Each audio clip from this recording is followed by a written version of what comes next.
Assalamualaikum warahmatullahi wabarakatuh. Kenalkan, nama saya Natasha Fulzianggraini, NPM 1813023017. Di sini saya akan menjelaskan mengenai MDS atau simulasi dinamika molekular pada argon. Nah, untuk pembahasan pertama yaitu pendahuluan. Nah, dinamika molekular itu merupakan suatu metode simulasi dengan media komputer yang memungkinkan untuk mempresentasikan interaksi molekul atau atom dalam jangka waktu tertentu. Nah, teknik ini berdasarkan pada persamaan hukum Newton dan hukum mekanika klasik. Dan untuk simulasi dinamika molekular itu memberikan hasil berupa informasi statik dan dinamik pada skala atomik. Nah, informasi statik dan dinamik pada skala atomik tersebut itu kemudian akan diolah menjadi informasi seperti pada skala makroskopik, yaitu tekanan, suhu, dan konduktivitas. Nah, untuk perkembangan teknologi komputer pada bidang kimia itu sekarang sudah banyak sekali muncul, salah satunya yaitu GROMACS. Nah, GROMACS ini bersifat non-komersial dan mampu bekerja dalam sistem operasi Linux. Nah, kemampuan utama dari GROMACS ini adalah melakukan simulasi dinamika molekuler serta penyusutan energi. Nah, untuk konsep yang digunakan pada GROMACS itu adalah syarat, batas, periodik, dan grup. Nah, syarat batas periodik itu merupakan cara klasik yang digunakan pada GROMACS untuk mengurangi efek tepi dalam suatu sistem. Nah, sedangkan untuk yang grup itu dia dapat pada GROMACS itu menampilkan suatu tindakan di mana setiap grup itu hanya dapat memiliki jumlah atom maksimal 256, di mana setiap atom itu hanya boleh mempunyai 6 grup yang berbeda. Nah, untuk pembahasan kali ini kita akan membahas mengenai bagaimana mengatur apa yang disebut simulasi dinamika molekular pada sistem sederhana, yaitu gas argon. Nah, argon ini merupakan gas mulia yang dicirikan oleh tingkat kelembapan yang tinggi, sedangkan untuk secara fisik dia itu merupakan senyawa yang relatif sederhana karena bersifat monoatomik baik sebagai gas maupun sebagai cairan. Dan argon ini juga bersifat polar. Nah, oleh karena itu dapat dimodelkan sebagai senyawa netral. Baiklah, untuk pembahasan selanjutnya yaitu metode. Pada metode ini terdapat dua tahap. Yang pertama yaitu kondensasi dan pendidihan argon. Nah, sedangkan untuk tahap yang kedua yaitu pembekuan dan pencairan argon. Nah, pada tahap pertama, sebelum kita melakukan simulasi argon, terlebih dahulu kita membuat file topol.tpr dengan cara menuliskan gmx spasi grop spasi min s spasi md.mdp spasi min c spasi argo underscore start spasi pdb spasi ep spasi argo.top spasi min max font spasi 2. Nah, setelah itu kita kemudian menjalankan simulasi argon. Nah, setelah menjalankan simulasi argon, kita akan mengecek visualisasi argon fase gas pada VMD. Nah, setelah mengecek argon fase gas pada VMD, kita melakukan pendinginan sistem secara perlahan dengan cara mendownload anel.mdp dan menuliskan gmx spasi grop spasi min f spasi anel.mdp spasi min c spasi argo underscore start pdb spasi min p spasi argo top spasi min max swarm spasi 2. Nah, setelah itu kita akan melakukan mengecek visualisasi argon fase cair menggunakan VMD. Nah, setelah melakukan visualisasi argon fase cair menggunakan VMD, kita akan melanjutkan yaitu perhitungan energi potensial dan suhu argon dalam keadaan cair. Untuk menghitung energi potensial, maka kita menuliskan GMX spasi energi spasi min O spasi potensial.xvg. Nah, untuk menampilkan grafiknya, maka kita menulis GM grade spasi potensial.xvg. Nah, sedangkan untuk menghitung energi suhu, maka kita menulis GMX spasi energi spasi min O spasi temperatur.xvg. Dan untuk menampilkan grafik suhunya, maka kita menuliskan GM grade spasi temperatur.xvg. Nah, setelah itu kita ulangi simulasi annealing dengan cara mengubah n-step dan annealing pada file annel.mdp, di mana n-stepnya itu menjadi 2.500.000 dan annelingnya menjadi 0.500. Nah, setelah selesai, kita lanjutkan dengan simulasi. Setelah melanjutkan simulasi, kita melangsungkan perhitungan energi potensial dan suhu dengan argon dalam keadaan cair setelah diedit tadi annelnya. Nah, itu caranya seperti yang saya jelaskan sebelumnya, cara perhitungan energi potensial dan suhu. Nah, setelah itu barulah melanjutkan simulasi pendidihan alih-alih kondensasi argon. Setelah melakukan simulasi, dilanjutkan kembali dengan perhitungan energi potensial dan suhu dalam keadaan kondensasi. Caranya sama seperti sebelumnya. Nah, untuk yang tahap kedua, yaitu pembekuan dan pencairan argon. Nah, untuk memulai simulasi argon cair, itu pertama kita harus melakukan pembaruan terhadap topologi argon atau argon.top, yaitu pada jumlah atomnya dari 100 menjadi 216. Nah, dalam simulasi ini kita akan mengamati kondensasi argon ke fase cair, tetapi pada suhu yang lebih rendah, dan juga pembekuan menuju fase padat, dimulai dari simulasi argon cair. Nah, setelah melakukan simulasi argon cair,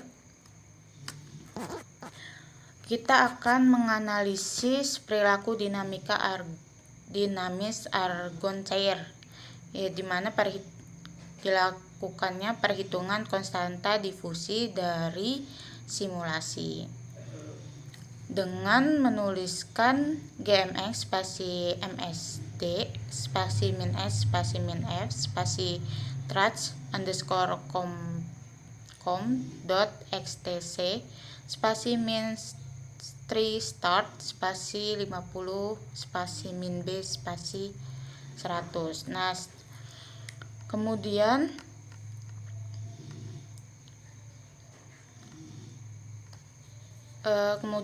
kita melakukan analisis sifat struktur cairan, yaitu dengan mengetahui fungsi distribusi radial yang menunjukkan kemungkinan menemukan pusat atom pada jarak tertentu di sekitar atom, yaitu dengan cara menuliskan GMX spasi RDS spasi min S spasi min F spasi trace underscore com.xtc spasi min B spasi 100 spasi min O spasi 100 spasi min O spasi RDF underscore liquid .xvg.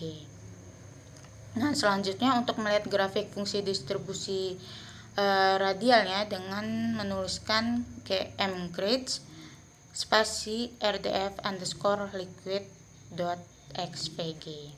Nah, kemudian pada langkah selanjutnya akan dilakukan pendinginan pada sistem argon cair. Nah, lalu untuk memulai simulasinya, yaitu dengan cara mengetik GMX spasi group spasi min S spasi anil 2.mdp spasi min C spasi liquid .grow spasi min P spasi argo.top spasi min max 1 spasi 2 kemudian dilanjutkan lagi dengan perintah gmx.mdrun spasi min v spasi min c spasi anel2.pdb spasi minus spasi 0. Nah, setelah itu memeriksa animasi VMD.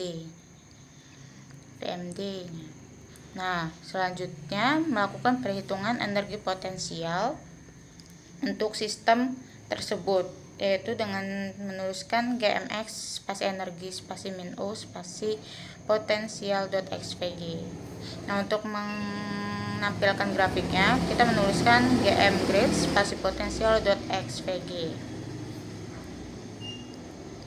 Nah, setelah itu kita hitung fungsi distribusi radial untuk keadaan padat dengan hanya memperhitungkan paruh 2 simulasi. Nah, setelah itu kita dapat lihat hasilnya bersama dengan RDF dalam keadaan cair. Nah, untuk pembahasan selanjutnya yaitu mengenai hasil dan pembahasan. Nah, untuk hasil pada tahap pertama itu kita memperoleh 3 kurva energi potensial, di mana pada gambar yang pertama yaitu adalah kurva energi potensial argon fase cair, kemudian yang kurva yang kedua, gambar kedua yaitu adalah kurva energi potensial argon cair dengan n-step-nya itu 2.500.000 dan anel underscore time-nya itu 0.5.000, sedangkan untuk gambar yang ketiga itu merupakan kurva energi potensial kondensasi argon. Nah, dari ketiga gambar ini itu menggambarkan hubungan antara energi potensial dengan waktu. Nah, energi potensial itu digambarkan sebagai perbedaan antara energi molekul berada secara bersamaan pada suatu wadah yang mengalami interaksi. Nah, dari sini kita ketahui apabila jarak antar molekul itu sangat jauh, maka harga energi potensial yang ditimbulkan antar molekul itu sangat kecil, sehingga ditetapkan dengan angka 0. Nah, sedangkan untuk jarak antar molekul yang dekat itu maka akan ada perubahan energi yang ditimbulkan. Nah, dengan kata lain, semakin rendah energi potensial itu akan menstabilkan suatu zat. Nah, dari percobaan simulasi molekuler ini kita memperoleh rata-rata energi potensial untuk argon fase cair itu sebesar negatif 28,856, sedangkan rata-rata energi potensial untuk argon fase cair dengan n-step 2.500.000 dan aneling underscore time-nya 0.5.000 itu diperoleh sebesar negatif 91,5301. Nah, sedangkan untuk rata-rata energi potensial pada kondensasi argon itu sebesar negatif 137,115. Nah, kita lihat pada gambar pertama. Pada gambar kurva energi potensial argon fase cair ditunjukkan bahwa energi potensial itu mengalami konstan pada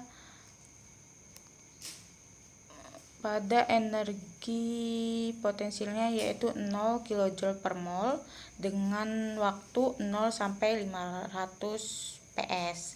Nah, sedangkan untuk kurva energi dari fase cair dengan n-step 2.500.000 dan aneling underscore time 0.5.000 itu menunjukkan energi potensial yang konstannya itu pada nilai 0 kJ per mol dengan waktu 0 sampai 300 PS.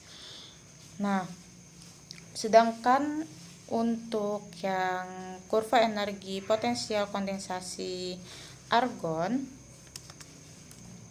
itu dia menunjukkan energi potensial yang konstan itu pada nilai 0 kJ per mol pada waktu di atas 3.500 PS. Nah, hal ini menunjukkan pada waktu 0 sampai 3.500 PS itu molekul argonnya itu mengalami ketidakstabilan.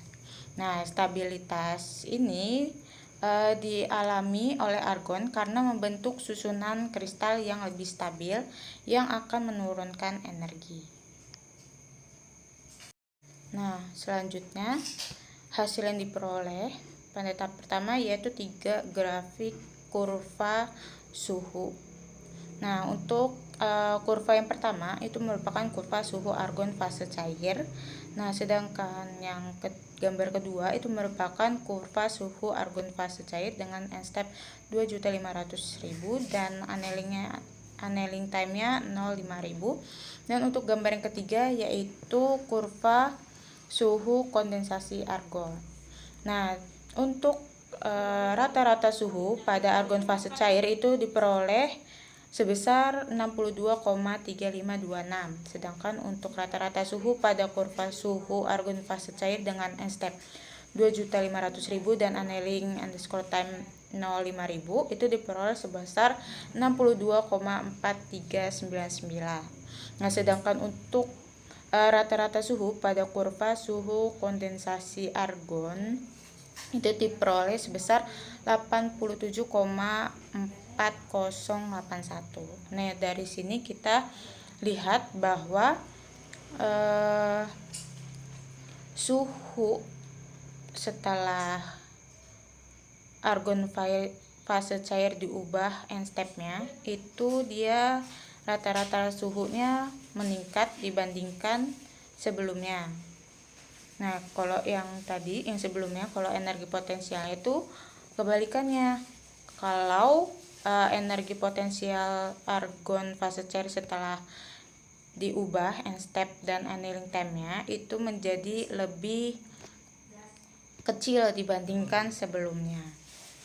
Nah, dari gambar di atas itu merupakan, kita kembali lagi ke gambar suhunya, gambar kurva suhu. Nah, dari sini kita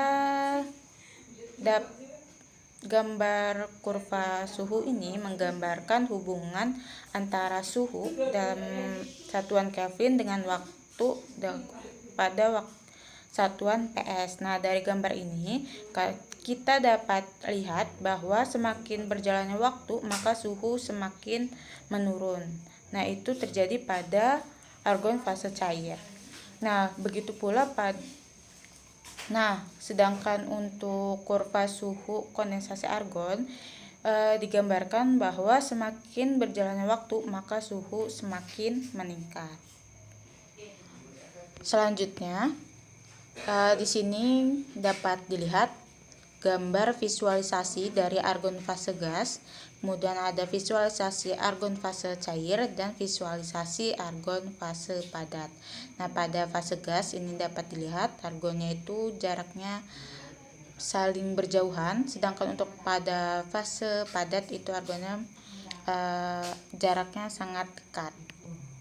Nah, selanjutnya ini merupakan gambar dari RDF argon pada fase cair. Nah, sedangkan di sampingnya itu merupakan kurva energi potensial argon pada fase padat.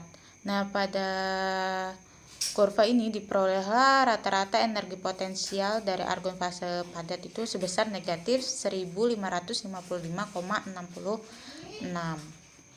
Nah, selanjutnya ini merupakan kurva RDF dari fase cair dan fase padat. Nah, RDF ini dapat menggambarkan susunan atom-atom secara radial pada suatu sistem. Nah, RDF itu sangat berguna untuk menggambarkan struktur dan fasa dari suatu sistem, khususnya zat cair. Nah, pada kondisi sistem padat, RDF itu memiliki nilai-nilai puncak yang tak terhingga, di mana jarak dan tingginya itu merupakan karakteristik dari struktur lattis. Nah, pada umumnya kurva ini memiliki puncak yang tinggi pada awalnya.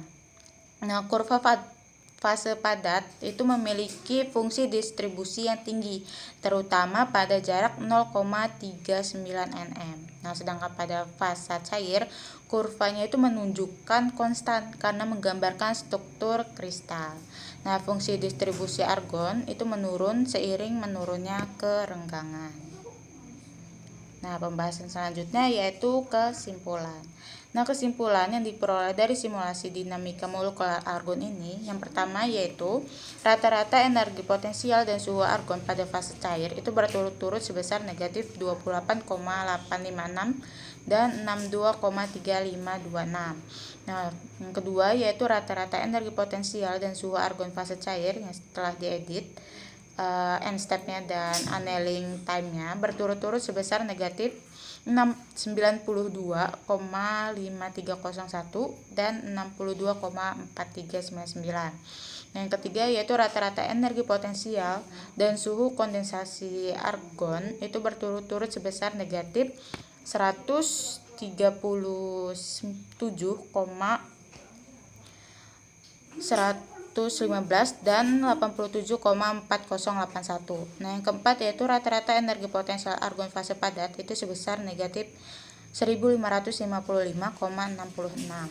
Nah, yang kelima yaitu stabilitas argon itu dialami karena membentuk susunan kristal yang lebih stabil yang menurunkan energi. Kemudian yang keenam yaitu pada RDF padat dan cair, kurva fase padat itu memiliki fungsi distribusi yang tinggi pada jarak 0,39 nm. Kemudian pada RDF padat dan cair, kurva fase cair itu menunjukkan kekonstanan. Dan yang terakhir yaitu fungsi distribusi argon itu menurun seiring menurunnya kerenggangan. Nah, sekianlah presentasi yang dapat saya sampaikan, kurang lebih saya mohon maaf. Saya akhiri, wassalamualaikum warahmatullahi wabarakatuh.